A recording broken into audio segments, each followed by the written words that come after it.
A soft-spoken restaurant manager is gunned down in his own home. I just opened the door a little bit and just looked in there and she's laying there. She saw blood everywhere, on the walls, on the floor. My reaction was like, no. I had blanked out. In the crime's aftermath, the victim's girlfriend is nowhere to be found. It just didn't feel right because she was gone. We couldn't find her. Her cell phone was gone. It was off. It was missing. Could she have possibly been kidnapped? Working round the clock to crack the case, police uncover one horrific detail after another. He had been saying that he was gonna kill this girl. He's been shot with blood and everything spewing out of his neck. He manages to get up and try to fight for his life. All I can tell you is there was no doubt in my mind. I mean, it was pure evil is what it was.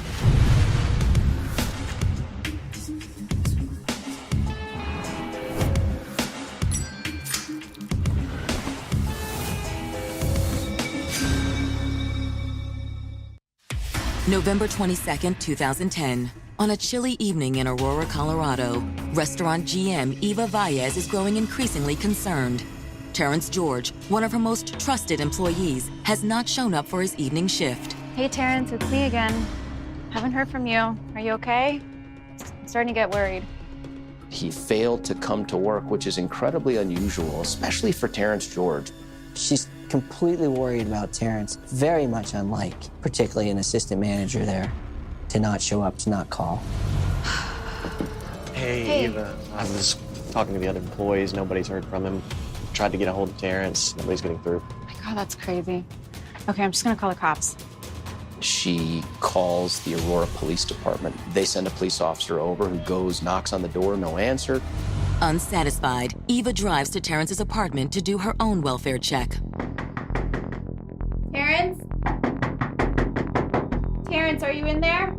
She knows something's wrong. So she went to the apartment manager and said, I'm really worried. Can you let me in that apartment? You know, I don't like to do this. It's important to respect the privacy of the tenant. I know, I have this feeling that there's something wrong.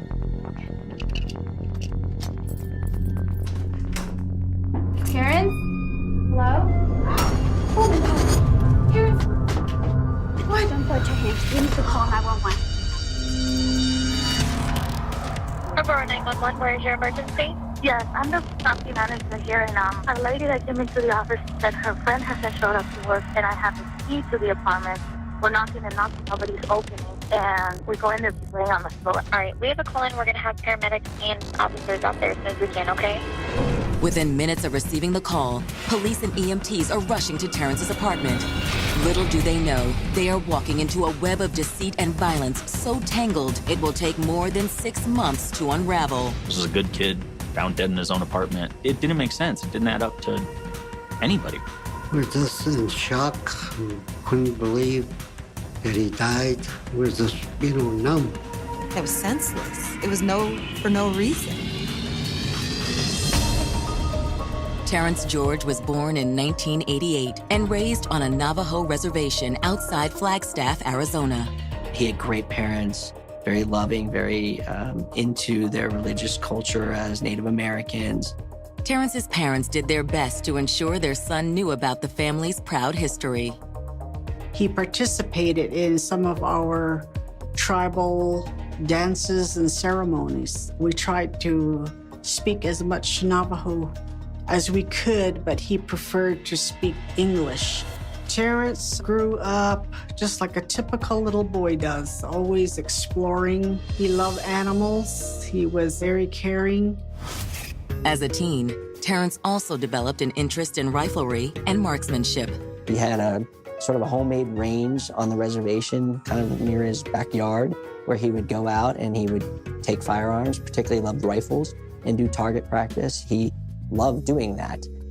By the time he was 17, Terrence had developed another all-consuming interest, girls. During his junior year of high school, he fell really hard for this one girl in particular. The first real serious dating that he had, he ended up having a child with the girl, so he really didn't have time to date anybody else. The cost of diapers and toys and clothes came up, and again, I told him, you take that responsibility.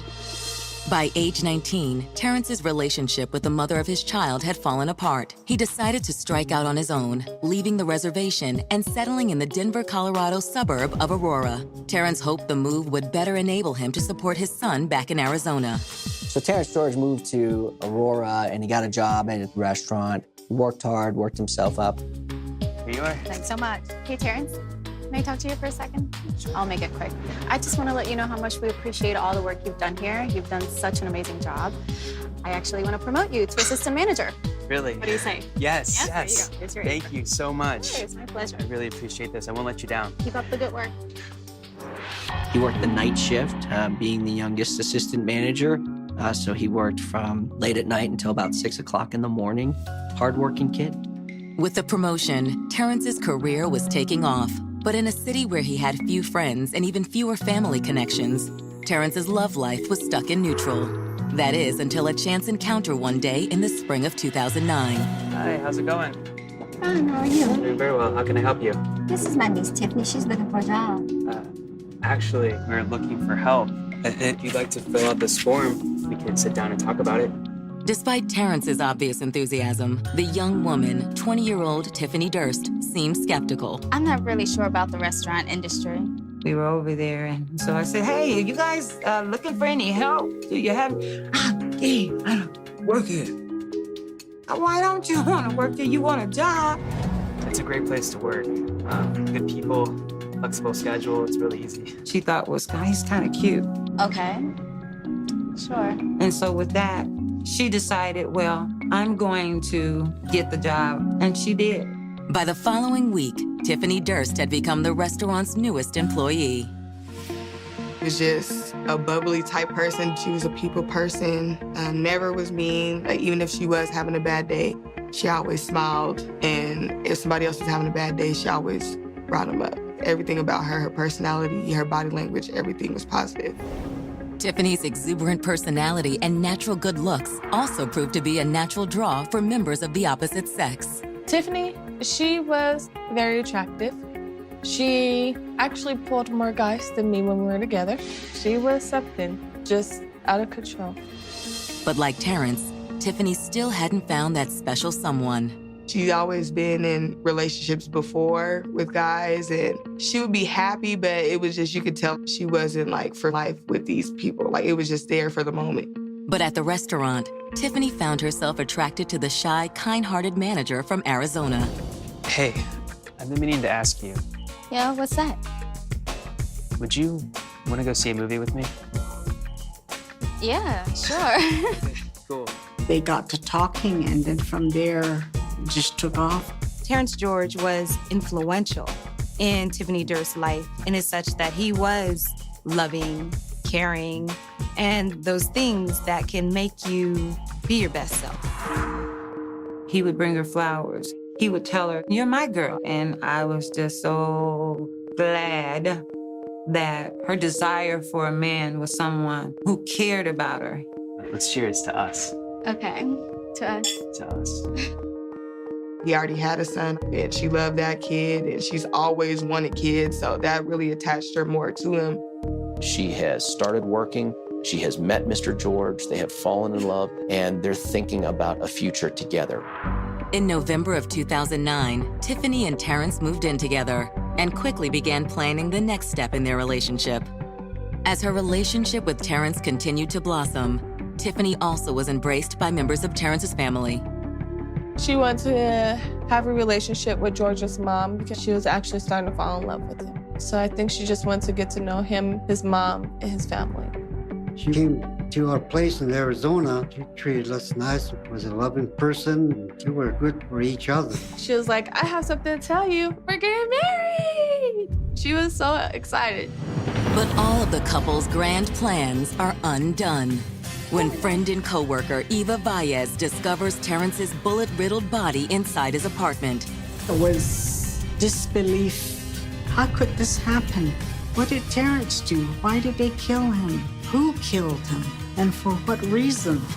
As police search for answers, they soon realize they have a second mystery on their hands. Where is Terrence's fiancée, Tiffany Durst? I was worried sick. I really was. I mean, it's like what's happening. This is not the right picture here. We have a problem here.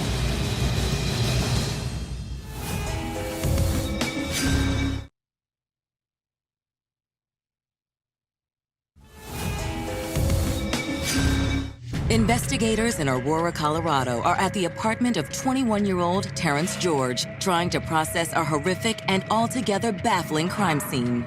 Any homicide that happens, you have an on-call district attorney to come out, and then it becomes my case. We go in, the house was in complete disarray. In the living room was Terrence George with the big kitchen knife in one hand. There is blood everywhere. It looks pretty clear that he has suffered at least one gunshot wound, perhaps more. Check this out. Looks like a bullet. Yep. It's clear he was shot with a very high-power weapon. It was a .223 AR-15 round and actually went through a wall into the bathroom nearby. As detectives make their way throughout the apartment, they find what appears to be an empty gun case. Terrence had a hobby of collecting guns and buying guns. He had owned some rifles, an AK-47 and an AR-15, and then those were missing as well. So where have all of these guns gone, and is it possible Terrence was shot with one of his own weapons? When detectives discover a framed photo under Terrence's dead body, they realize his gun collection isn't the only thing missing from the apartment. Looked like he fell on the picture when he fell. Looked like a girlfriend or something. In speaking with Eva Valles, detectives are able to quickly identify the woman in the photograph. Do you know who this lady is? Yeah, that's Tiffany Durst. That's Terrence's girlfriend. The last thing that Terrence George saw before he died was Tiffany in that picture. I don't know what to tell you. This is the last thing I would have expected. Terrence wasn't involved in anything as far as I know. They were both great people, great employees. This wasn't a guy who was involved in crime. This wasn't a guy who was violent or anything like that. This was just a good kid working a job, getting started in life, basically, and all of a sudden he's gunned down in his own home. Detectives wonder if Terrence had come home in the middle of a burglary in progress and was shot with one of his own guns. We see all types of crime in Aurora. Everything from your DUIs, smash and grab burglaries, garage burglaries. The apartment's totally torn apart. Drawers are open, things are flipped over, guns and rifles are gone. So a burglary gone bad is a real possibility here. But in checking the apartment's front door, police find no sign of forced entry. If someone broke in, there should have been evidence of the door or the lock being busted, but there wasn't any. Do you have any idea where Tiffany Durst may be, or how can we reach her? I actually tried calling her before I called you guys, but she hasn't gotten back to me yet. A check of the apartment complex parking lot finds that Tiffany's car, a maroon Cutlass, is also missing. A chilling fact that raises two very distinct possibilities. First thing I said to the detectives is, we gotta find Tiffany, because she's either dead or she's a suspect. While police put out an all-points bulletin on Tiffany's missing car, they meet with her family, hoping they might shed some light on her whereabouts. The police officer said, "Can we speak to you a minute?" I said, "Well, yeah, come in and have a seat." This was hard because the families are just now learning about the murder and that Tiffany was missing, so they're devastated. But the police really need to talk to them to see what they might know. I'm very sorry about Terrence. We know this is a very difficult time for you. We were wondering if there was any way that you know of that we can get in touch with Tiffany. I haven't seen Tiffany lately. Normally she comes around about once a week. You think she's in danger? She is really concerned because she hasn't had any contact, any communication with Tiffany Durst, and it's been 4 days. Mrs. Durst, we know you're very close to your niece, and we know you're not trying to get in trouble, but you have to tell us everything you know. I know you're not implying that Tiffany had anything to do with this. No, ma'am. They're looking at her as if she is keeping her niece, trying to cover something and doing something that's illegal and committing a crime herself. They thought I was hiding her. I had told them when they came that I would do anything in my power, that's my baby, to get her, to find her, whatever. And if she did do something, I'll be there for her. But Tiffany's aunt and other family members are adamant that Tiffany was not a violent person. I knew that she didn't do it. I knew she wasn't that crazy to snap on him like that, especially how happy they were at him. I just didn't see that happening. While Tiffany's friends and family are convinced of her innocence, investigators can't rule out the possibility she was somehow involved in the crime. Tiffany wasn't there, so that made me wonder, where is she? Did she have anything to do with this? You can't help but think all sorts of things, you know. But as investigators plot their next move, they uncover a surprising piece of gossip that could completely alter the scope of the investigation. They were fighting about something, and it's unclear what they were fighting about, but it may have something to do with the murder.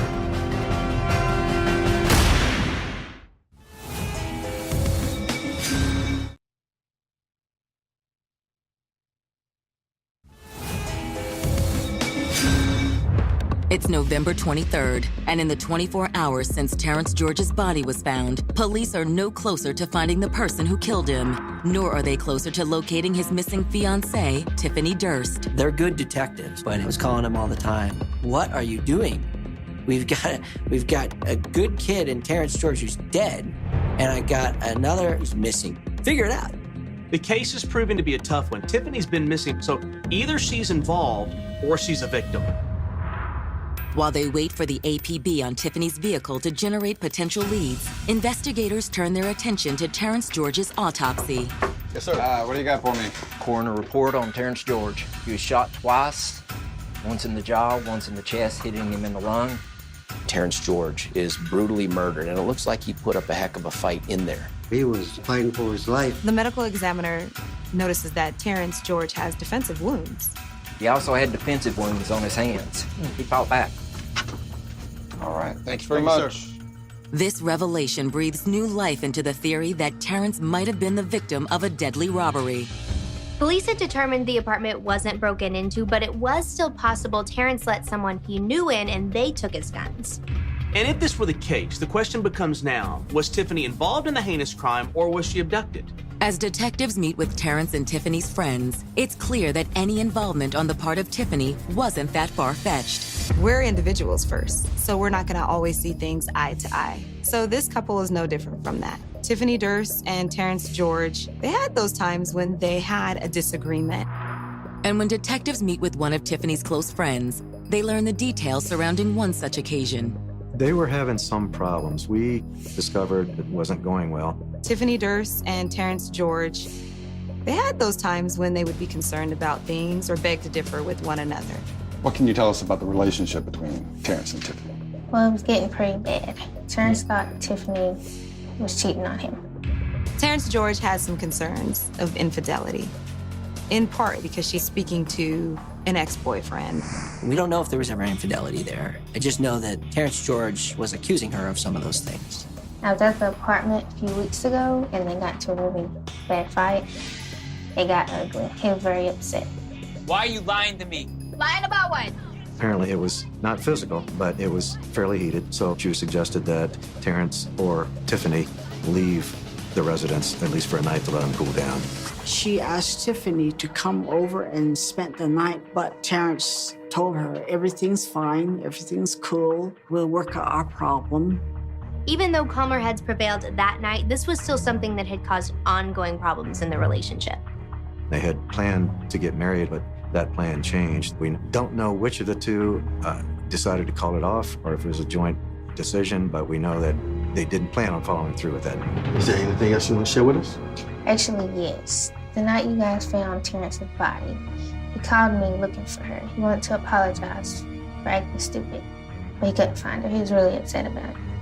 Police learned that because Terrence was unable to reach Tiffany, he enlisted a friend from the restaurant to check on her. He wasn't able to get a hold of Tiffany, and he really started to get worried.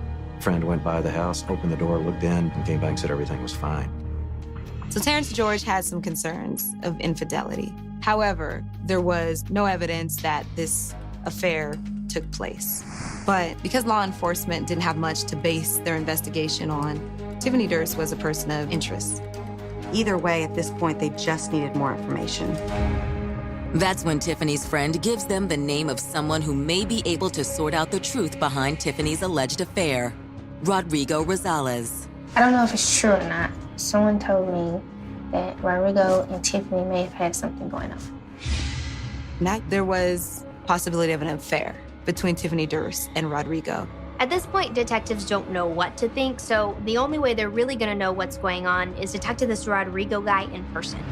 The following morning, detectives question Rodrigo Rosales at the bar in Denver where he works.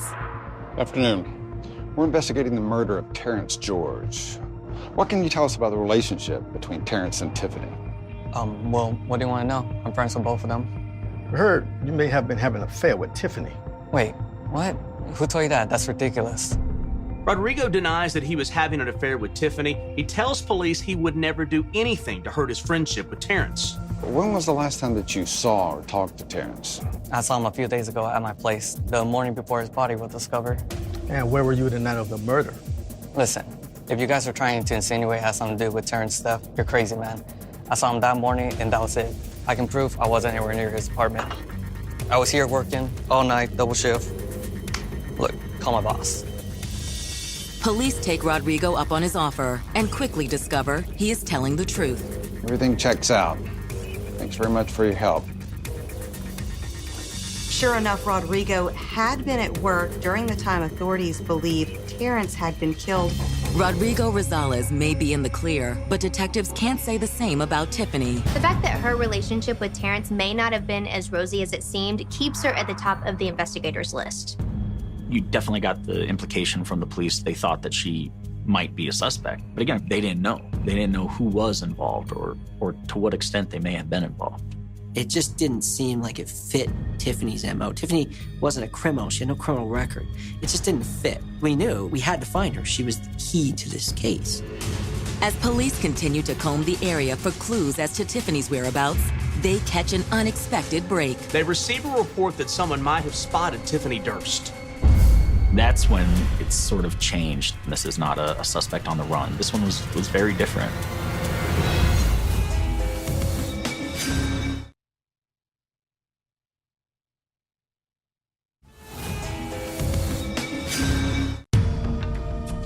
It's been a week since Terrence George was found shot to death in his apartment in Aurora, Colorado.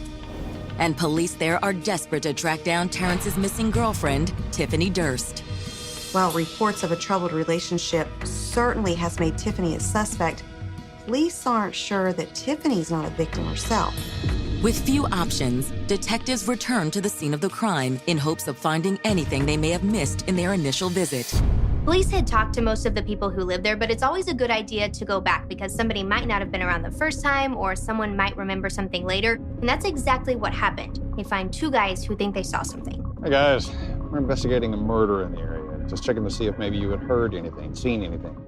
There were two males in the parking lot getting ready to go to their construction job. They're loading up their pickup truck. Yeah, we heard some gunshots. Oh, you heard gunshots, but you didn't call the police? Did we get involved? Happen to see anything suspicious? Any activity?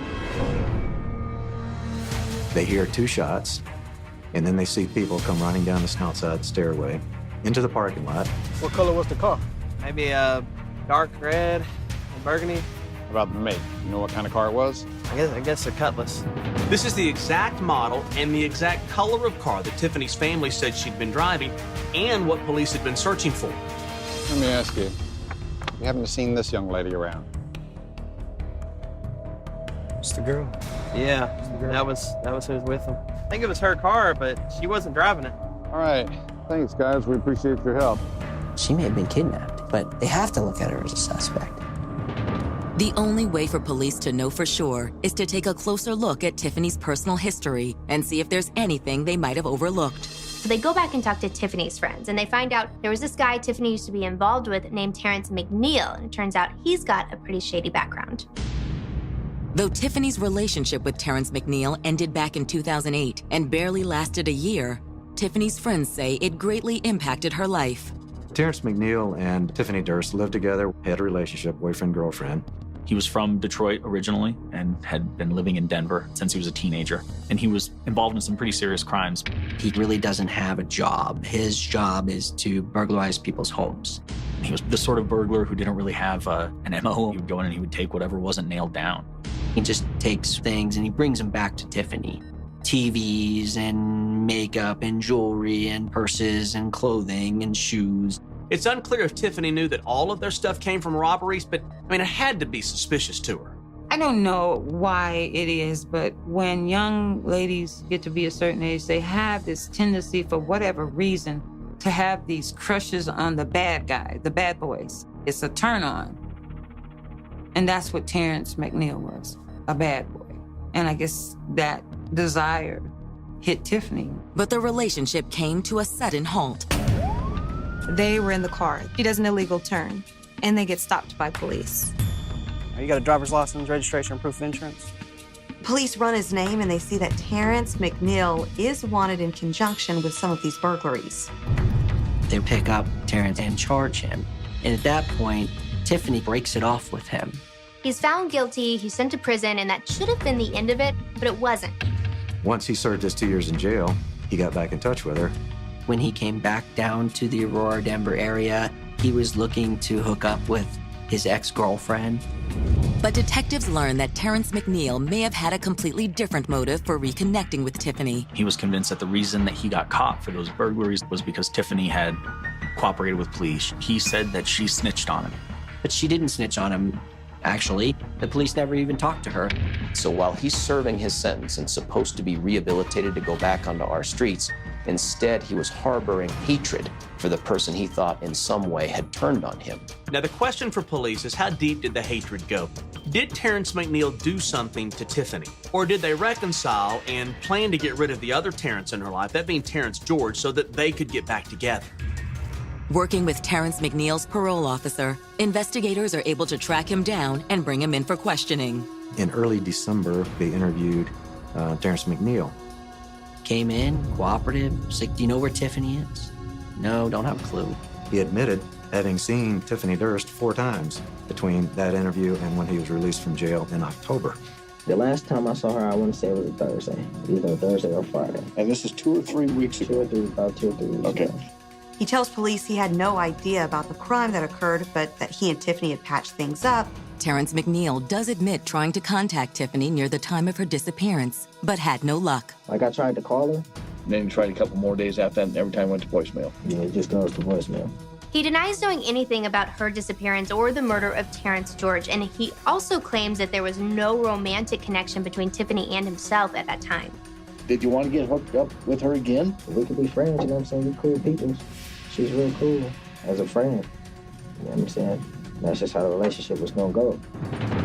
Given the lack of any other information that ties him to this at that point, the police move on looking for a lead that will help point them in the direction of where's Tiffany and who killed Terrence George. As days turn into weeks, police are no closer to breaking the case. But just when it seems all hope is lost, detectives uncover a new lead, an anonymous tip that could revive an investigation that appears to be on life support. So someone had been bragging about being a part of a murder, somebody named Shorty. They were hitting kind of dead end after dead end, and these 2 girls kind of came out of nowhere. And there's like blood everywhere. I'm like, oh my gosh.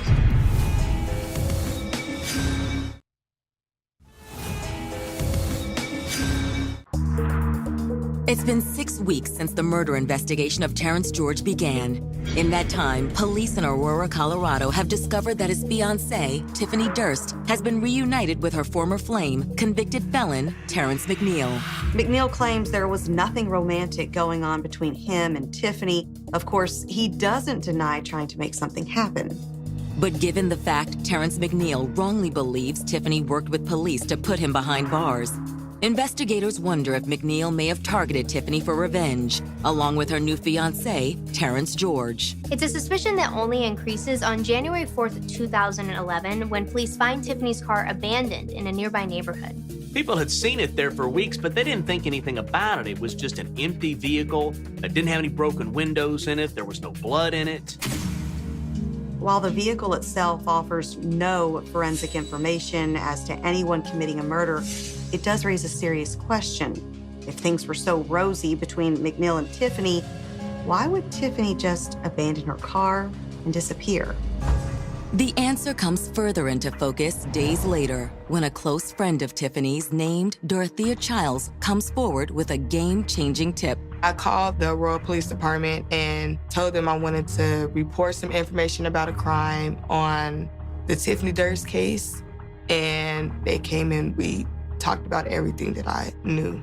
Dorothea tells police that her friend, Lester Miller, supposedly knows someone that may be connected to the crime. He was having relations with this girl. I guess she felt like real comfortable around him, and I guess it was eating her up, and she really needed to open up and tell somebody. And she told him they killed the girl. On February 14th, 2011, police bring Lester Miller in for questioning. So they get Lester in there. He starts talking about this girl, Shorty. He didn't even know her real name.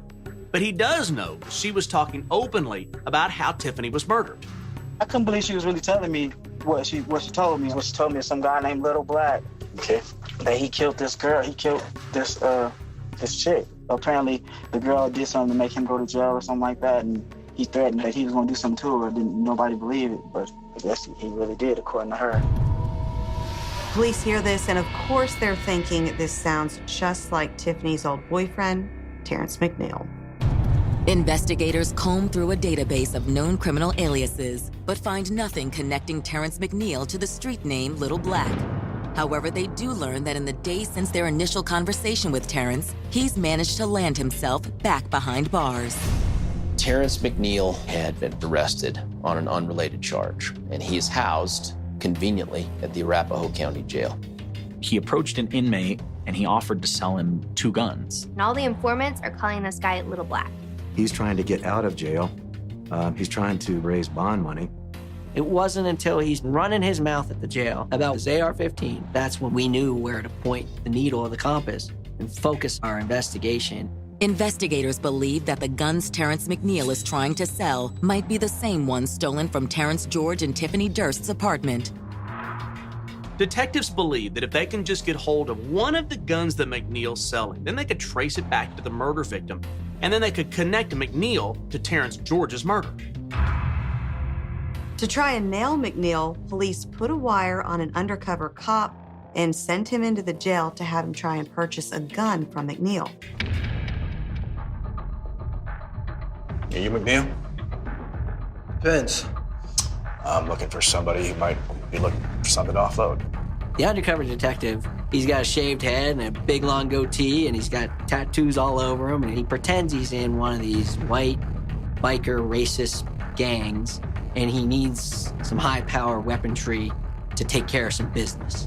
They dress him up like an inmate and put him down there with the inmates and tries to engage Terrence McNeil in a conversation about buying those exact weapons.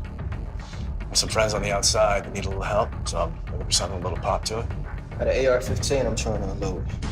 We basically got Mr. McNeil to talk about, on that wire, some of the guns that he had and some of the evidence in this case. McNeil takes the bait, he agrees to sell the gun. Now all police have to do is make the transaction. But that transaction never takes place. Though they were unable to acquire the murder weapon, prosecutors still feel they have enough evidence to charge Terrence McNeil with the murder of Terrence George.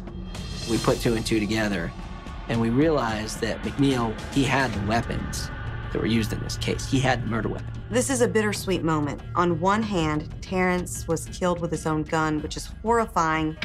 The only problem is that it doesn't mean he pulled the trigger, and it doesn't verify the story that Tiffany had been killed too.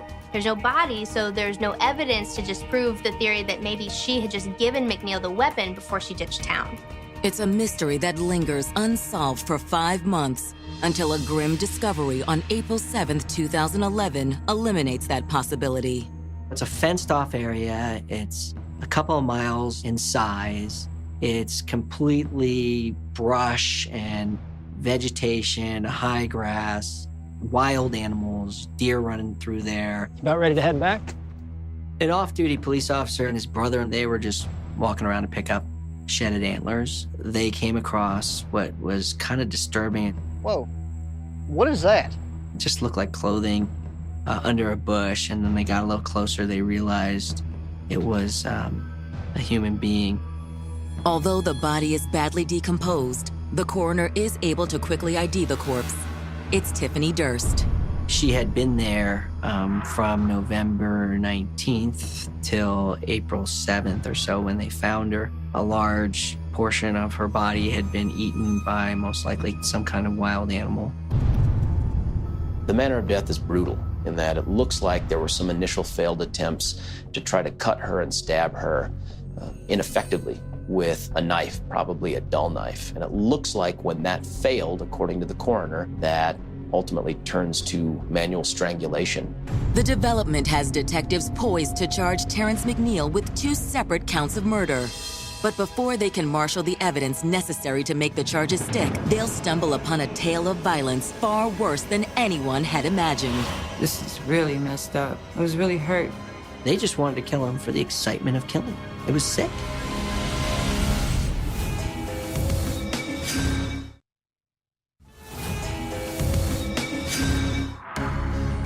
In the wake of finding the body of Tiffany Durst, police and prosecutors are convinced that Terrence McNeil is responsible for her murder and that of her fiancé, Terrence George. Police had spoken to a man named Lester Miller who had secondhand information that implicated McNeil in both crimes. She was just went into the story about this dude named Little Black and some girl that I guess Little Black used to talk to. Apparently, the girl did something to make him go to jail or something like that.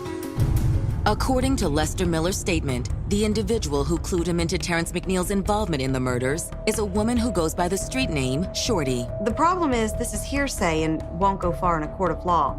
Confessions have to be made directly to authorities and not through a third party. To build a rock-solid case, detectives will need to track down and speak directly to the woman known only as Shorty. The tricky thing here is that Lester only knew this woman's nickname, and it's a fairly common one. So if they can't trace her, it's possible McNeil could get away scot-free with 2 murders. Fortunately, when police started working with Lester, they had him look back through all of his Facebook messages, and they realized that she had messaged him. Her real name was Janelle Harris. On April 9th, 2011, investigators bring Janelle Harris, aka Shorty, in for questioning. She denies any knowledge of the crime. I've heard on the news and whatnot, and well, Black, he's mentioned it, and he's like, did you hear about that story? Did you hear about Tiffany? And I'm like, yeah, it's on the news. Janelle Harris told the detectives, oh, I've heard about the story on the news, and the detectives are like, yeah, but we didn't put this out on the news yet.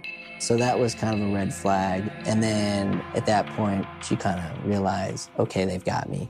It didn't take long for her to break down in tears and confess. She got caught up in a situation she was afraid she couldn't get out of. Janelle describes for police how on the night of November 19th, 2010, she and a friend, Tiara Holmes, became involved in a robbery orchestrated by Terrence McNeil. She said they had just met Terrence McNeil just hours before, and he talked to them about doing a robbery.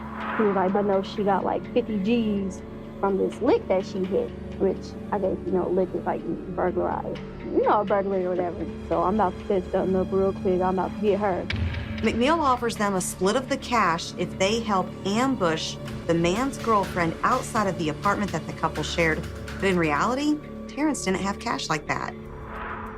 So me and Tiara, we waited. And then that's when me and Tiara jumped Tiffany. Describe that for us when you actually jumped her. What did you do? We punched her and, just basically punched her. According to Janelle, once she and the rest of Terrence McNeil's crew were inside the apartment, the confrontation with Tiffany escalated even further. Now it's game on. They hold her down, they start to beat her, they start to hit her, they tie her up, and they're saying, where's the money? Where's the money, bitch? Tiffany said, you just know what we're talking about, there is no money. Tiffany wasn't lying. There was no cash, but there was a case full of Terrence George's guns. He says, I want those guns. And so he and the girls kind of load up the guns into the car, except they're not done. They want to take Tiffany too. Please stop. Get in. Janelle tells police that after abducting Tiffany, they drove to a secluded area outside of town and dragged her from the trunk of the vehicle. We were walking up the path. He asked her, why I'm doing this? And Tiffany was like, no. He said, well, basically, it's because you fucked up my whole life. So he makes this dramatic speech and then he kills her. He does it in the most intimate way possible, with his bare hands.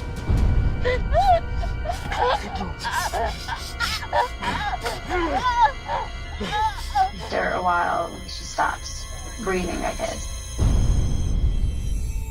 He's like, well, help me drag her over there. I'm like, I'm not touching her. And he pulls out his knife, and yes, he was like, well, either you're going to help or you can join her. Fearful for her own life, Janelle helped hide Tiffany's body. At this point, she hoped Terrence's crime spree was over, but apparently Tiffany's murder was just a warm-up act. So what do we do now? Let's go back to the apartment with the guns. Let's wait for Terrence George to come home, and let's kill him. At approximately 5:30 a.m., Terrence George returned home, unaware of the evil waiting for him inside. He came in, and I just shut the door behind him, and then that's when he sees Black over here. The police told me that while that guy was holding the gun pointed at him, my son went like this to move that gun out of his face. And as he reached out like that, that's when that guy pulled the trigger and it hit him in here. And it came out from his neck. According to Janelle, Terrence George then fell to the ground, but he didn't die right away. Terrence George gets up. Although he's been shot, he some kind of way manages, with blood and everything spewing out of his neck, he manages to get up and try to fight for his life. All of a sudden, he has Tiara, like, holding her, like, like from the back. Janelle claims at that point, Terrence George tried to flee the scene by using Tiara as a human shield. But Terrence McNeil had no plans to let his next victim leave the apartment alive. Black shoots him again. After he shot him the second time, then that's when we left. It's a shocking account of unspeakable violence. But is it the truth? The following morning, police track down the crime's third participant, Tiara Holmes, and bring her into custody. It didn't take long for her to break down and confess and show remorse. But once we got the confessions from Janelle Harris and Tiara Holmes, we then filed charges. McNeil's still in jail on the unrelated burglary, so he never was released at all. In an effort to boost their case against Terrence McNeil, prosecutors offered Janelle and Tiara lighter sentences in exchange for their cooperation. Tiara is offered a deal. She takes it for 35 years. Janelle is offered a deal for 50 years. She scoffs at it. She decides she's going to go to trial. She took her chances and she went to trial. And she ended up with 2 life sentences. There will be no plea deal offered to Terrence McNeil. Instead, in August of 2012, the case heads to trial. Prosecutors believe McNeil's motive for shooting Terrence George may have been a simple but disturbing lust to take another life. He told 2 people that he got an erection when he was actually strangling her to death, and he wanted to have sex with her in the field right beside the body. He enjoyed killing. Case against Terrence McNeil, our theory was that he planned from the beginning to kill her. He felt like she was the one who caused him to be in jail. He concluded that she was a snitch and he was going to get revenge. As for Terrence George, the state argues this kind-hearted young man was little more than collateral damage. If Terrence George isn't engaged to Tiffany Durst, there's no reason to suggest that he would have met with any ill will by Terrence McNeil at all. It was wrong place, wrong time. When it's time for McNeil's attorney to present their case, they attempt to pin the crime solely on female co-conspirators Janelle Harris and Tiara Holmes. They said it was the girls who were behind this, that it wasn't him. Not a very strong defense, but that's what they tried to claim. His defense probably knew going into it that they had a tough hill to climb here. I don't think the jury deliberated long at all before they handed down their verdict. He got 2 consecutive life without parole sentences, 1 for each victim. For the family and friends of both Tiffany Durst and Terrence George, the verdict is a small but ultimately satisfying victory. They're there for life, not to ever come out again. I believe everybody got treated fairly. I said he got 2 life sentences. He's never going to get out and enjoy life again. But that does little to ease the loss of 2 young lives before either could reach their full potential. Remember her as love, because that's what she was about. She wasn't no gangbanger. She loved people. She was a beautiful lady. The people that took away his life, they didn't care about my son. My son was a good person. He was smart. He was a loving person. It's hard. So, I miss him. Tiffany, I wish that she was here. I think things would be better off if she was here. I do miss my best friend.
I just opened the door a little bit and just looked in there and she's laying there.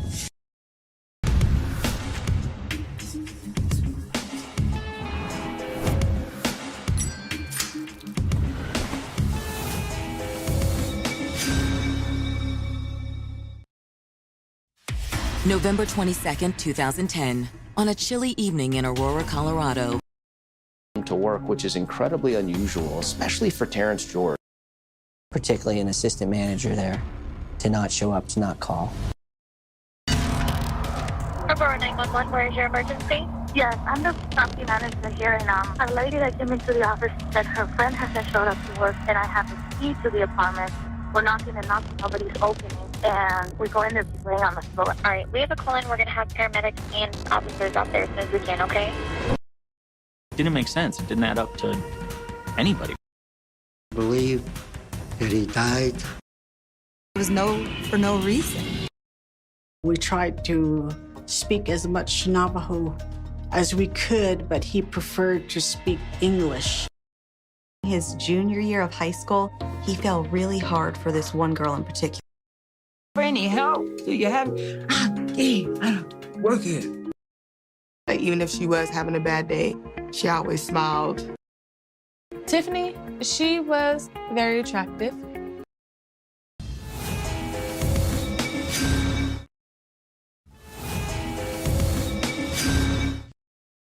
You have an on-call district attorney to come out, and then it becomes my case. We go in, the house was in complete disarray. In the living room, it was Terrence George. And there is blood everywhere. It looks pretty clear that he has suffered at least one gunshot wound, perhaps. It was a .223 AR-15 round, and actually went through. As detectives make their way throughout the apartment, they find what appears to be an empty gun case. In guns and buying guns. He had owned some rifles, an AK-47 and an AR-15, and an So where have all of these guns gone, and is it possible Terrence was shot with one of his own weapons? Getting started in life, basically, and all of a sudden he's gunned down in his own home. Smash and grab burglaries, garage burglaries. The apartment's totally torn apart. Drawers are open, things are flipped over, guns and rifles are gone. So a burglary gone bad is a real possibility here. But in checking the apartment's front door, police find no sign of forced entry. If someone broke in, there should have been evidence of the door or the lock being busted, but there wasn't any. I said, well, yeah, come in and have a seat. Had any contact, any communication with Tiffany Durst, and it's been 4 days. That crazy to snap on him like that.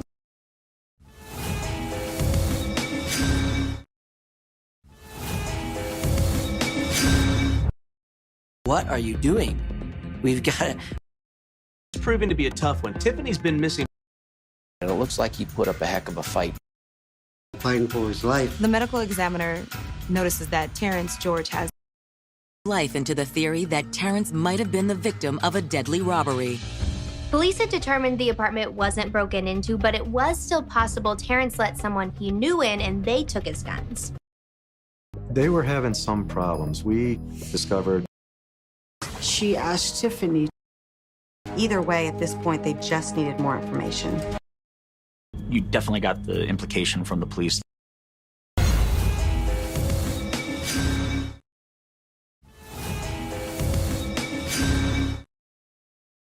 Police aren't sure that Tiffany's not a victim herself. Might remember something later, and that's exactly what happened. ready to go to their construction job. They're loading up the... And what police had been searching for. She may have been kidnapped. Involved in some pretty serious crimes. It's a turn on. And that's what Terrence McNeil was. He does an illegal turn, and they get stopped. For the person he thought in some way had turned on. Terrence McNeil. Came in, cooperative, 16. The last time I saw her, I want to say it was a Thursday. Either Thursday or Friday. And this is 2 or 3 weeks ago? About 2 or 3 weeks okay. ago. He tells police he had no idea about the crime that occurred, but... Terrence McNeil does admit trying to contact Tiffany near the time of her disappearance, but had no luck. Like, I tried to call her. And then he tried a couple more days after that, and every time went to voicemail. Yeah, it just goes to voicemail. Did you want to get hooked up with her again? We could be friends, you know what I'm saying? We're cool people. She's real cool as a friend. You know what I'm saying? That's just how the relationship was going to go. Given the lack of any other information that ties him to this at that point, the police move on. They were hitting kind of dead end after dead end. Just kind of came out of nowhere. And there's like blood everywhere, and I'm like, oh my gosh.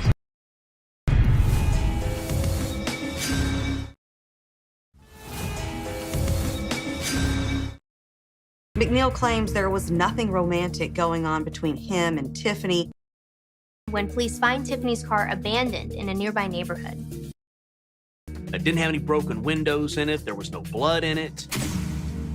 While the vehicle itself offers no forensic information as to anyone committing a murder, it does raise a serious question. I told them I wanted to report some information about a crime on the Tiffany Durst case.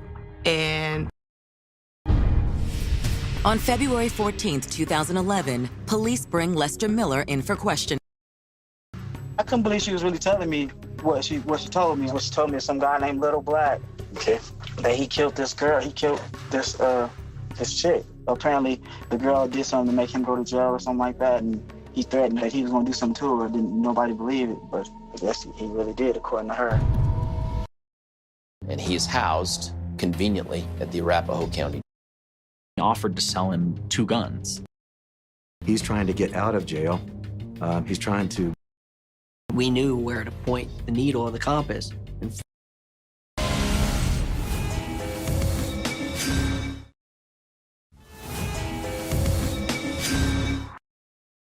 Until a grim discovery on April 7th, 2011 eliminates that possibility. In both crimes. She was just went into the story about this dude named Little Black and some girl that I guess Little Black used to talk to. Apparently, the girl did something to make him go to jail or something like that. And not through a third party.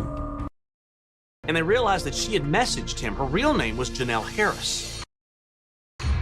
On April 9th, 2011, investigators bring Janelle Harris, a.k.a. Shorty, in for questioning. She denies any knowledge of the crime. I've heard on the news and whatnot, and well, Black, he mentioned it, like, and he's like, did you hear about that story? Did you hear about Tiffany? And I'm like, yeah, it's on the news. Janelle Harris told the detectives, oh, I heard about the story on the news, and the detectives are like, yeah, but we didn't put this out on the news yet. So that was kind of a red flag. And then at that point, she kind of realized, okay, they've got me. She got caught up in a situation she was afraid she couldn't get out of. And he talked to them about doing a robbery. He was like, I know she got like 50 G's from this lick that she hit, which I guess, lick is like burglarize. A burglary or whatever. So I'm about to set something up real quick. I'm about to get her. So me and Tiara, we waited, and then that's when me and Tiara jumped Tiffany. Describe that for us. When you actually jumped her, what did you do? We punched her and, just basically punched her. Where's the money, bitch? Tiffany said, you just know what we're talking about, there is no money. Tiffany wasn't lying. There was area outside of town and dragged her from the trunk of the vehicle. We were walking up the path. He asked her, why I'm doing this? And Tiffany was like, no. He said, well, basically, it's because you fucked up my whole life.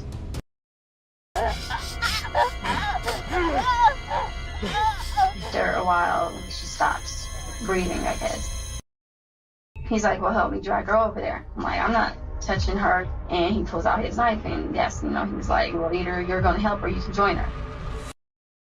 Terrence George returned home, unaware of the evil waiting for him inside. He came in, and I just shut the door behind him, and then that's when he sees Black over here. Went like this to move that gun out of his face. And as he reached out like that, that's when that guy pulled the trigger and it hit him in here. And it came out from his neck. Terrence George gets up. All of a sudden, he has Tiara, holding her, from the back. Janelle claims Black shoots him again. After he shot him the second time, then that's when we left. it's a shocking account of unspeakable violence. But is it the truth? The following morning, police tracked down the crime's third participant. It didn't take long for her to break down. But once we got the confessions from... She takes it for 35 years. Janelle is offered a deal for 50 years. She scoffs at it. She decides she's going to go to trial. Defense probably knew going into it that they had a tough hill to climb here. They're there for life, not to ever come out again. Never gonna get out and enjoy life again. My son was a good person. When a young woman unwraps newfound love, it leaves a taste in her mouth that she won't soon forget. At first it was kind of a friendship thing, and then it just kind of began to morph into something else. These two people really cared for one another, and they were making plans for the future. But under a dark harvest moon, were forces building beyond their control. Rumors started circulating that someone had been stalking her. They are saying that there's a love triangle going on. They end up seeing numerous men with their identities being concealed, moving towards them. We got shots fired. We're in pursuit of a white Nissan. But is this the tragic end to a star-crossed romance, or the first hint of terror on the Day of the Dead? She wasn't going to back down if somebody was threatening her or her friends or her family. It was a recipe for disaster. It's just very scary, and there's people dying like everywhere. That day, everything stopped.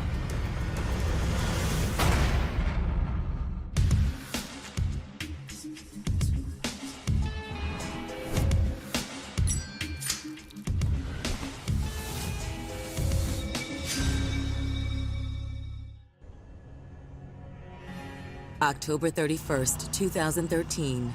It's Halloween night, and police are heavily patrolling the streets in Portland, Oregon. Whenever you have a holiday, people tend to be a little bit more wild and rambunctious. With it being Halloween night, they were definitely having extra officers on the streets, just making sure that the public was safe. For patrol officers in Southeast Portland, it's been a relatively quiet night. But at 1:25 a.m., that all changes in an instant. Did you hear that? I think it was that way. Let's go. They immediately got in their car and started heading in the direction where they heard the gunshots. David 21. Got shots fired, Briarwood and 21st. As the two officers race down a boulevard, they spot a white Nissan Altima whip out of the Laurel Place apartment complex. Did you see that? The officers decide to follow the vehicle because it had its headlights off. That could have posed danger to the public. As police turn on their sirens, the Nissan accelerates. Cops follow in hot pursuit. 21 dispatch, we got a white Nissan, no headlights on, driving erratic. This chase went through a very residential neighborhood in Southeast Portland. What they have to do is get that vehicle stopped as soon as possible, especially if you think that that vehicle is going to be hurting someone else. The driver of that vehicle was turning very fast, very constant, trying to ditch the officers. As the chase continues, the two officers see their suspects toss something out the window of their speeding vehicle. The officers couldn't stop to collect that because they needed to continue chasing these suspects. But obviously, they know that that person wants that item to hopefully not be found by police. 21 dispatch, we're behind that white Nissan. He just threw something out the window. As the suspect's vehicle whips onto 126th Street, its driver loses control.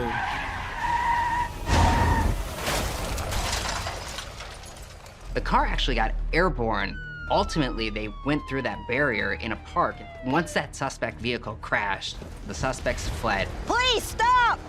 The two officers race into the park on foot, but by then it's too late. Their suspects are gone. These suspects definitely had the advantage because it was dark out. They were already wearing dark clothing, and they were simply going to scatter. I lost him. But who were these men that disappeared into the darkness? And what horrors had they wrought on this ghoulish night? Soon, a sickening discovery is about to raise the stakes in this investigation, and its epicenter is a young Portland woman who had everything to live for.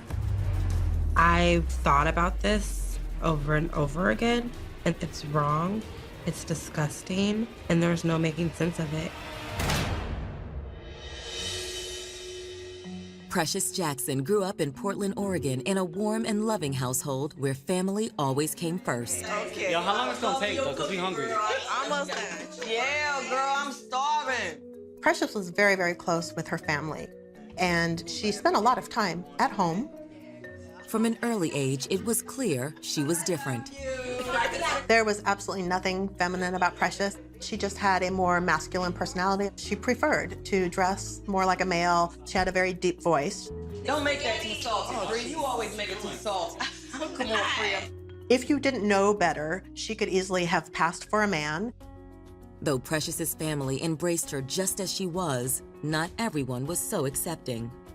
I know she would get bullied a lot, so she had to create kind of this hard exterior shell. And it came across sometimes as her being like a very hard person, but it was just this persona that she had to put up to kind of protect herself. Really, she was very soft. With her warm heart and tough persona, Precious became a fierce protector of those she loved most. If she saw somebody bullying you or picking on you, she would be the first one to stand up for you. She protected her brother, she protected her sister, I feel like she even protected her mom. She looked out for her friends too. But when it came to charting her own future, Precious wasn't as self-assured. Precious did not finish high school. She ended up dropping out. She wasn't sure what she wanted to do. She didn't have a lot of structure. She worked off and on some part-time jobs. She spent a lot of time just hanging out in the streets with her friends. She was a little bit lost. Of course, this 18-year-old had no way of knowing that a pretty 16-year-old high school student named Mercedes Warren would soon help her find her way. Hi, nice to meet you, Mercedes. How you doing? I'm good. Have a seat right there. Thank you. Precious used to cut hair, so my best friend took me over to her house one day to get a haircut. What you want to get done today? I kind of want to go short. Are you crazy? I think you're gorgeous just the way you are. The first time I met Precious, her smile stood out the most. I had never been interested in a woman before, and I was like immediately attracted to her and her personality. You know you're beautiful, right? You don't even need all this. You're crazy. The two young women soon found themselves spending every free moment together. Precious and Mercedes started out as just being good friends, and then that friendship grew. They started dating, and I was a little surprised, but immediately I could tell that she really cared about my daughter. When they looked at each other, it was complete eye contact. You could just tell that they were completely in love. Precious spent a lot of time with my daughter and I at our house. She was at my house for Christmas, Thanksgiving, birthdays, baby showers. Precious definitely became part of our family. She was like a daughter to me. As Precious and Mercedes matured into adulthood, they helped each other become better people. She just brought out a strength in me that I didn't know that I had, really. A lot of kids were teased in my school for lesbian and homosexual relationships, and she made me strong. Mercedes did the same thing for Precious. She was encouraging her to live to her full potential. Mercedes, she really helped Precious grow as far as trying to decide how she could better herself. I've been thinking about something. Okay. I was thinking about me going into nursing. It's something I've always wanted to do, you know, with me helping people and stuff like that. I think that's great. Though Mercedes and Precious never stopped loving each other, after 4 years together, they made the difficult decision to separate. We wanted to be together, but we know that we shouldn't. Personality-wise, they really were not a good couple. Mercedes and Precious both had very, very alpha personalities, and they both wanted to have things their way. We decided it was better to be friends. But in the years that followed, the two women remained close. I desired having her in my life forever. She was an amazing friend. In fact, Mercedes and her family had the chance to see Precious truly blossom and thrive. Hey, boo, how you doing? So how's the new job coming? Oh my God, this new job is so good. Oh, it's so good. I'm so excited. She had decided she wanted to be a nurse's aide. Her passion was working with the elderly. She just felt like things were getting better and looking up. Her smile was still beautiful, and her aura said she was happy. I feel like I got my niche going. I'm so excited for you. Thanks, thank you. By giving and helping people, she was actually getting something back out of it and getting a sense of fulfillment out of that. But under an ominous Halloween moon in 2013, a ghastly chain of events were about to unfold, obliterating this young woman's dreams in one brutal moment. Yes, we need the police over here at these apartments on fire. Somebody just got shot. Oh my God.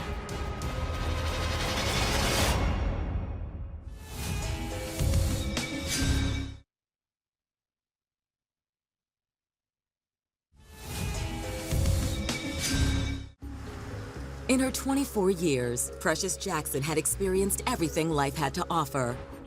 From the taste of love to a painful breakup, and finally finding happiness again in a healthcare career that brought her immense joy.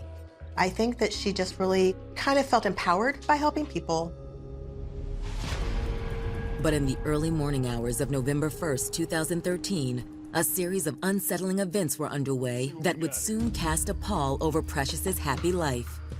2 officers had heard gunshots in a southeast Portland neighborhood, and they ended up pursuing a car they saw speeding away from the Laurel Place apartments. The suspects ended up crashing their car, and then they disappeared on foot in Portland's Gilbert Heights Park. But as the 2 officers combed the vehicle's wreckage, a flood of concerned calls from residents at the Laurel Place apartment complex hits 911 operators. 911. I just heard like 7 gunshots in my apartment building. Someone's shooting in my apartment. Okay, what address? The Laurel Place apartment. Somebody's been shot in front of my door. They're right in front of my door. I believe they've been shot and fell down the stairs and hit my door. Ma'am, calm down. We got somebody coming your way right now, okay? As first responders race to the victim's aid, Portland police know they have to act quickly in the interest of public safety.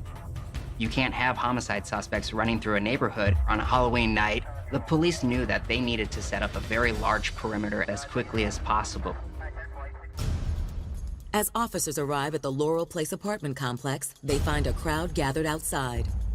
It was a chaotic scene. There were a lot of people coming out of their apartment because they had heard the gunshot. People are crying and there's pandemonium. The first responding officers couldn't really see what was on the ground, but could tell they were looking at someone. Move, back up. What they see is a victim who's laying in a pool of blood, riddled with bullets. She's not breathing. Got a black female victim, multiple gunshot wounds. Can I get an ambulance here, please? One of the officers tries to do CPR on the victim. But it soon becomes clear that nothing can be done. The person is dead. While officers spread out to start questioning potential witnesses, Investigators arrive and begin collecting evidence. They were able to find 9 shell casings on the ground. Looks like a casing from a 9mm. They all appeared to be the same caliber, but at this point, investigators didn't know if it came from the same weapon or several weapons. Don't have any leads, anything? And uncovering the motive behind this murder could prove challenging in one of Portland's toughest areas. It happened in a Southeast Portland neighborhood that historically has had a lot of crime. Was this a robbery gone bad? Was this a drug deal gone wrong? We have a lot of domestic violence situations. We do have gang shootings that occur. Maybe this individual wasn't even the intended victim.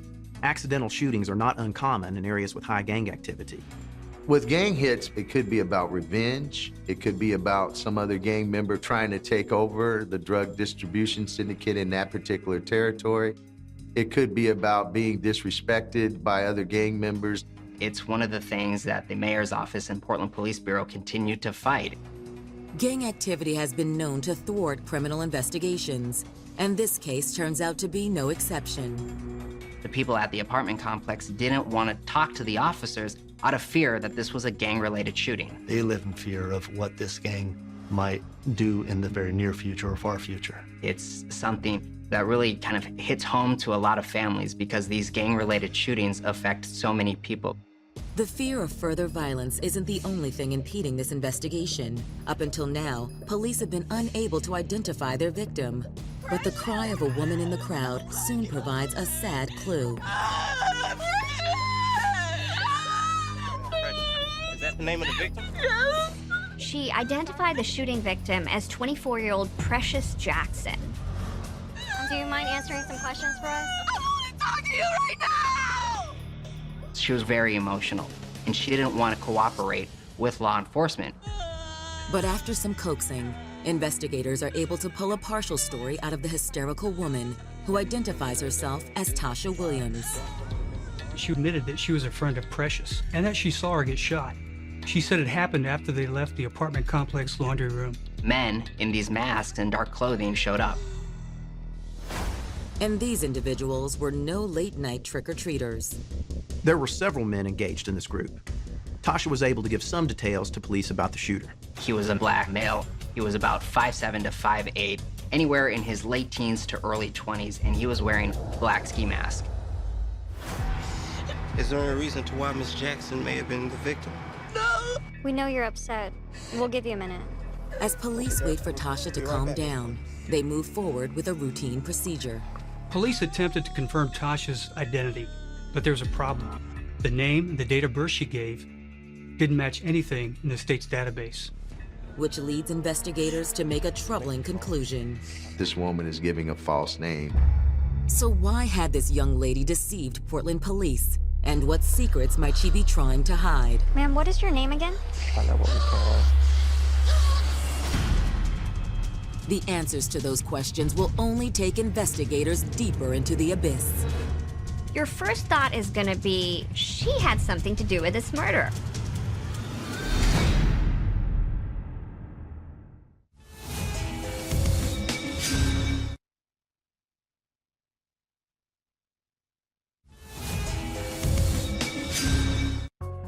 While investigating the murder of 24-year-old Precious Jackson, Portland police uncover something disturbing about alleged witness Tasha Williams.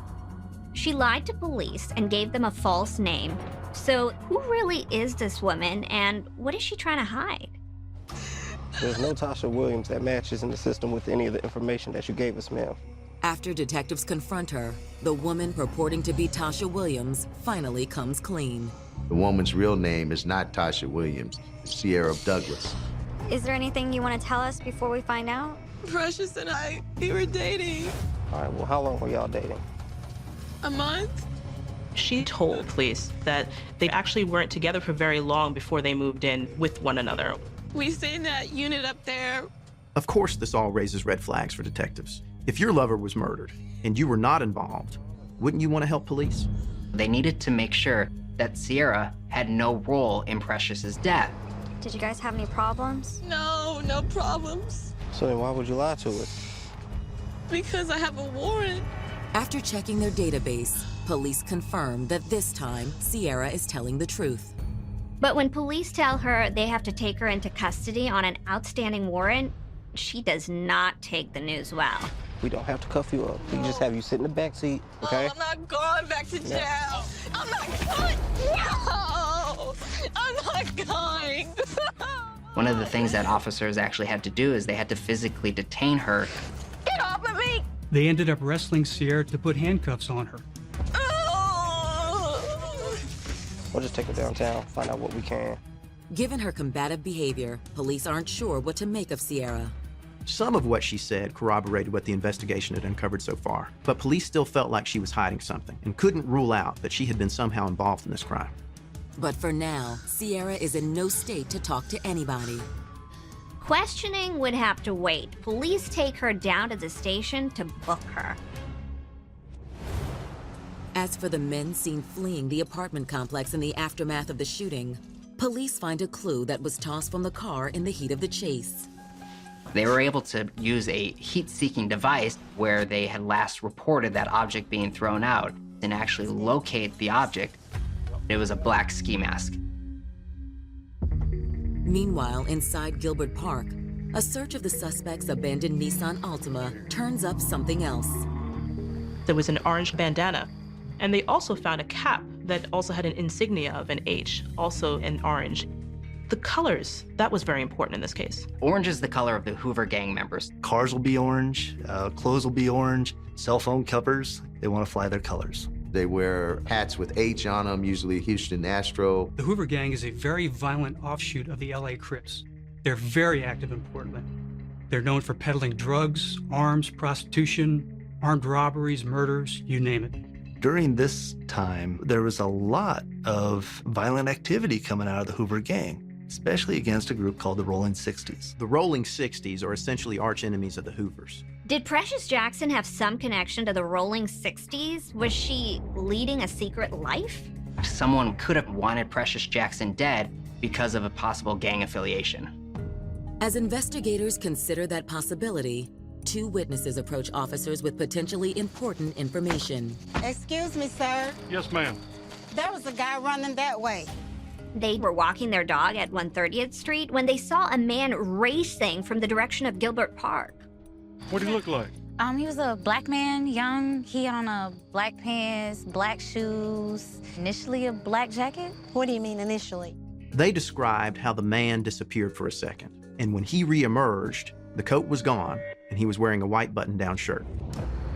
Not long after a bolo is issued, officers stop a man who matches the witness description to a T. Hold up, sir. Is there a problem? It was a cold night. He wasn't wearing a jacket. If you touch him, he's hot like he's been running a race. Just that alone is enough to make a law enforcement officer go, okay, we want to talk to you. You have any ID on you? What they get is a school ID, and it says this person is Antonio Lorenzo Sanders, 20 years old. 10-4, thank you. But when officers run Antonio's name, they learn he is no chaste young pupil. You're gonna need to go with us. We just need to talk to you a little more. What? He's been involved in shootings that sent him to prison earlier on. He has a warrant for his arrest for being an unlawful possession of a firearm. And that isn't all. Mr. Sanders has a gang affiliation. According to Portland police, he was identified as one of the Hoover gang members. Eager to question Antonio, police detain him on the outstanding warrant. That's when chatter from dispatch alerts police to something highly concerning. There have been 2 other shootings in the area that night. One of the first questions we asked, are these 2 shootings related to the shooting that killed Precious Jackson? All of this raises another terrifying possibility for detectives in these gang-riddled streets. Is this an all-out gang war?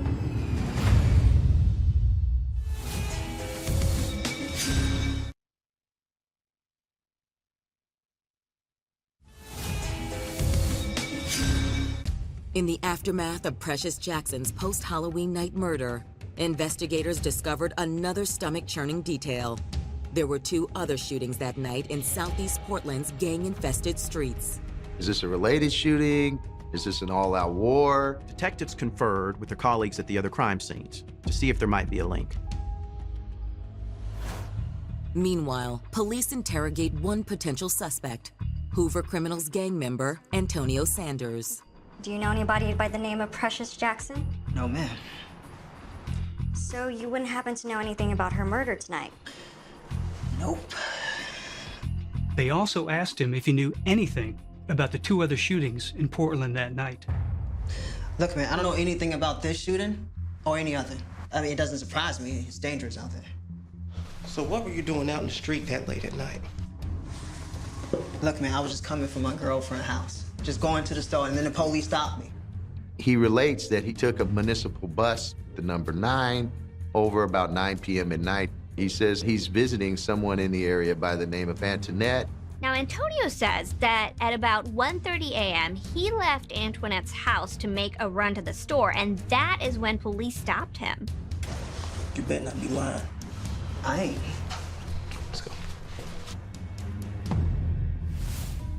While police attempt to confirm Antonio's story, detectives return to the crime scene, where news of Precious's death has now reached her family and friends. When they heard the news, they were crying. They were absolutely devastated. Among the grieving mourners that night is Precious's ex-girlfriend, Mercedes Warren. With Precious dying, I feel like I lost a piece of me with her. Though highly emotional, Precious's friends and family are eager to do whatever it takes to help investigators, and detectives have a pressing question to settle. Given police fears this crime might be connected to a larger gang war, police needed to know whether Precious had any gang ties. And did y'all know if Precious may have been, involved with any gangs or maybe hung out with the wrong crowd, maybe? No. But loved ones insist that wasn't part of Precious's life. I knew Precious from the time she was 18 until she was killed. And I have never heard any of Precious's friends or family members ever mention her being in a gang. I've never seen her throw up any gang signs, dress like a gang member, talk like a gang member. She was a caregiver trying to make herself as a good homemaker. And that was her direction. Any kind of gang activity or anything else wasn't really on her radar. While Precious seems like an unlikely target for gang violence, her sister Priyanna does reveal something troubling. Listen, you need to just stop calling my phone. I ain't got nothing to do with you and her, okay? Precious had been getting threats for a few weeks. And Priyanna says just before the murder, they escalated. You want to come after me with a gun now? Who is that? Don't worry about it. Priyanna overheard in a phone conversation that Precious was having that there would be gun violence and she would be involved in it. Stop calling my phone. When investigators ask Priyanna whether she knew who was behind the menacing call, her answer is surprising. She claimed it all started with Sierra Douglas. Sierra Douglas, the very woman that police had taken into custody earlier that night on an unrelated warrant charge. A woman who admitted to having a relationship with Precious, but had already lied to police once that night. But what else did friends and family know about Sierra's relationship with Precious? Can we take you over here to ask you some more questions? According to Precious's ex-girlfriend, Mercedes Warren, when she and Precious split, neither could imagine ever finding love again. We were equally sad. We equally missed each other. But for Precious, dipping her toe back into the dating pool was particularly painful. They were so close, and it took a long time to get her to the point where she could find the strength to move on. Then, one day in 2013, Precious finally met someone who filled the void in her heart. Can I get a light? Yeah.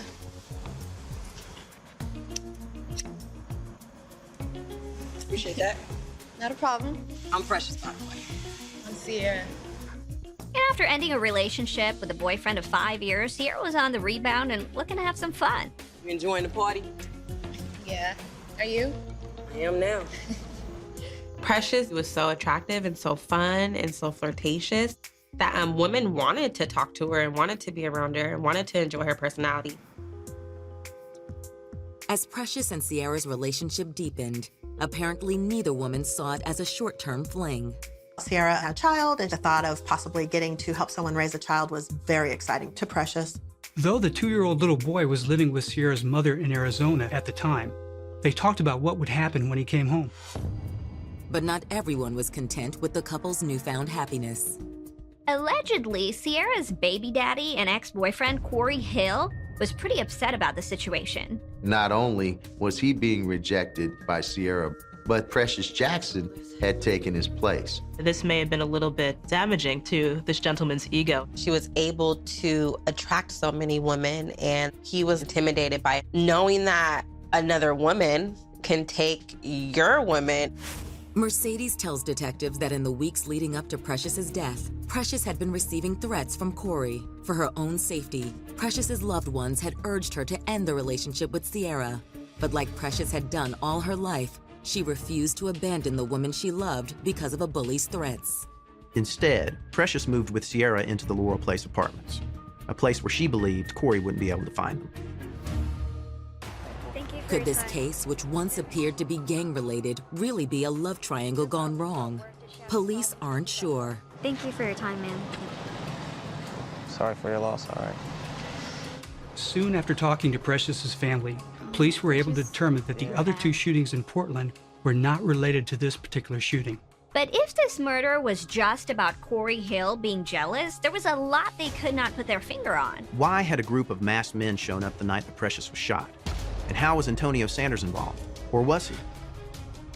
In a case with more questions than answers, one witness is about to drop an enormous bombshell. She revealed the man's identity, and they were floored.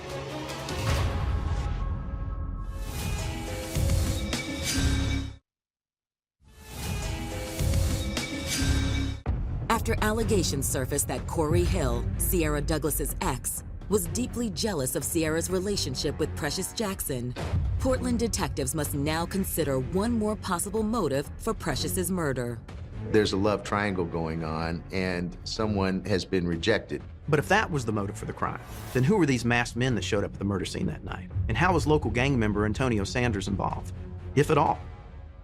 Hoping to learn more, investigators turned to Sierra Douglas, who was about to be released for the outstanding warrant charge. It turned out there was a mistake, and the arrest warrant for Sierra was no longer active. Detectives were hoping that under less tense circumstances, she would be more cooperative. But when confronted with the allegations made by Precious's family and friends regarding Corey Hill, Sierra becomes defensive. You're not saying Corey did this? No, I don't think he's that type of person. Sierra says when she met Corey at the tender age of 15, he was a rising boxing star. Corey started boxing when he was 9, at 14 years old. He won his first national tournament. Corey was a 3-time Tacoma Golden Glove champion, 2009, 10, and 11. He would come to the gym, watch him practice. She would go to his fights. Corey was very happy with Sierra. It was a perfect fit. They were really a nice young couple. Then, 1 year into their relationship, Corey and Sierra got shocking news. Sierra was pregnant. Corey was overwhelmed at having a child. That's natural. But Sierra says what Corey did next put their family's future in jeopardy. Corey had stopped coming to practice. He made some bad decisions because of outside influences. He eventually, hooked up with the Hoover gang, with young people. It's a lot about who they associate with. You can have a good student who's never been involved in any kind of problem, and they find a friend who is a lot more impulsive, a lot less thoughtful about their, consequences. Next thing you know, they're drug into it. Once young men start going the opposite direction, only thing we can do is let them know they don't have to go that way. And there's consequences. If you're hanging out with gang members, it's inevitable you're going to be involved in that lifestyle. By 2012, he had done time for drug charges, and his relationship with Sierra was over. So he's in that Hoover gang? He was. Did that make you think there's going to be a problem? No. Okay. We still are trying to figure out what happened. Sierra begins to open up and says that on the night of November 1st, when she had just finished doing some laundry, a group of masked men approached her. Sierra says when one of the men moved to adjust his orange bandana, she immediately recognized him. That was Corey Hill. There was a verbal altercation and some threatening words. No, I'm not telling you anything. Precious Jackson can hear the commotion from upstairs, where she's smoking a cigarette. Miss Jackson came down the stairs to make sure that Miss Douglas was safe. If Sierra in any way felt threatened, Precious would stand up for her because that's how she was. She was a protector. Precious jumps in and pushes Corey Hill. That's when Sierra says a man wearing a ski mask got up in Precious's face. Man, don't be pushing him up, bro. You hear me? By now, Precious had had enough. She wanted nothing to do with this group, and she wanted to get away. She walked away and made her way upstairs. Sierra says before she could follow Precious's lead, all hell broke loose.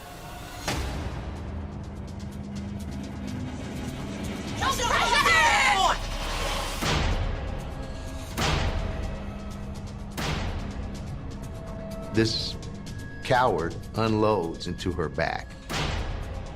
She falls dead right there. She didn't stand a chance. It's even more sad that she was trying to leave a bad situation and like they decided to just take her life while she's walking away. Corey Hill's violent past and his presence at the murder would seem to bolster the argument that Precious's death was a crime of revenge. But for investigators, there are a few facts that still don't fit. If this was Corey Hill's personal vendetta against Precious, then why had the man wearing the ski mask pulled the trigger and not him? As for the latter question, detectives believe one man already in custody may know the answer: Corey's fellow gang member, Antonio Sanders. Both he and Corey were Hoover criminal gang members. Perhaps it was no mere coincidence that he was in that neighborhood that night. But Antonio had a very specific alibi. He said he was visiting a friend in the neighborhood and had gotten a ride there on the city's number 9 bus. However, that very specificity turns out to be Antonio's undoing. Our municipal bus system all has surveillance cameras. They check all the surveillance cameras, and guess what? No Antonio Sanders. Investigators know there's one person who can provide the answers they need: Corey Hill. On November 19th, they locate Corey at his home and haul him into the station for questioning. Today, what I'm here to talk to you about is just what you know, because I know you were there, right? So just got to get everybody who was there's statement about what happened and move forward. But under withering questioning, Corey refuses to play ball. I don't know anything about it. You don't know anything about that?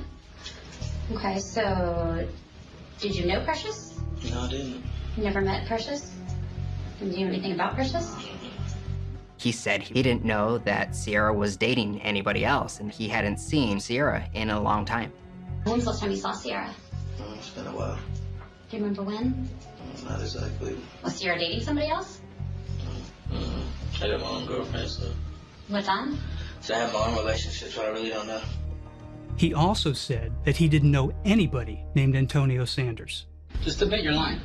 You just want to sit there for murder. That's what you want to do. Just say I'm lying. You want other people to speak for you. What about Mr. Sanders? What's he going to say? Who's that? She's in the same car that you're in, so don't tell me who's that. She's in the same car that you're in. I don't know.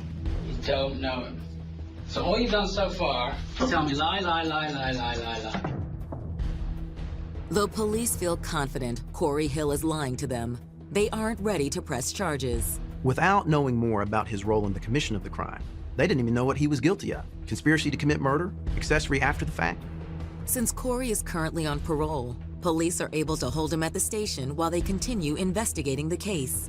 He has been on parole for an unlawful weapons possession, so they're able to detain him. But what detectives need right now is a hard piece of evidence that ties Corey and Antonio to the same location. It's back at the crime scene that police spot a potential opportunity. The apartment complex had surveillance video. When investigators review the footage, it confirms that 2 vehicles entered the parking lot at about 1:30 a.m. And these were the same 2 vehicles seen fleeing the parking lot a few moments later. And even more importantly, it showed among these men at least one of them wearing a bandana. And based on Sierra's earlier account, police believe that one of these men was Corey Hill. As for the trigger man, he's also present and wearing a ski mask in the footage, just like Sierra told police. They already knew he was the shooter, but now they're noticing things about his clothing. He's wearing a white shirt, dark jeans, and black and white Adidas, and also wearing a coat. That's exactly what Antonio Sanders was wearing the night he was apprehended, minus the coat. The shooter is Antonio Sanders. And now that evidence techs have done a thorough sweep of the suspect's getaway car, there's more forensic evidence pointing to Sanders. Antonio Sanders' fingerprint was found inside the vehicle that officers were pursuing that night. Inch by inch, detectives move closer to solving the crime. But when a lady of the night comes calling, it might just provide the final missing piece to this unnerving puzzle. Every time I think about it, I get this weird feeling in my stomach. It makes me sick. It's disgusting.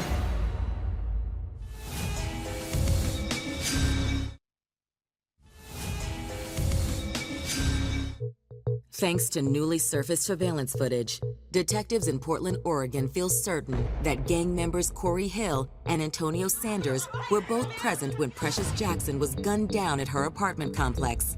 But what detectives still don't know is, did Antonio act alone when he pulled the trigger, or at the behest of his fellow gang member, Corey Hill? At this point, neither one of these men is cooperating with police. They hope that finding some of the other masked men involved in the crime would help put the pieces together, but they can't find them. It was dead end after dead end. Then investigators get what looks like a lucky break. Is that you, detective? A woman named Sophie Keys comes forward, claiming to have dirt on Antonio Sanders and Corey Hill. She had kind of a paid-for-hire sexual relationship with Antonio Sanders. And every time that Antonio Sanders was with Sophie Keys, Antonio Sanders also had his best friend, Corey Hill, with him. You don't see one without the other. This information was huge because detectives are finally able to corroborate a relationship between these two men. According to Sophie, in the last few weeks, she had overheard numerous conversations between the two gang members, some of which she claims were heated. During those conversations, Hill was agitated, more than agitated, enraged oftentimes around the relationship that Ciara began to engage in with Precious. As a member of the Hoovers, he does not want to be looked upon as not a powerful person. To have his child's mother leave him and then be with a woman takes that away from him.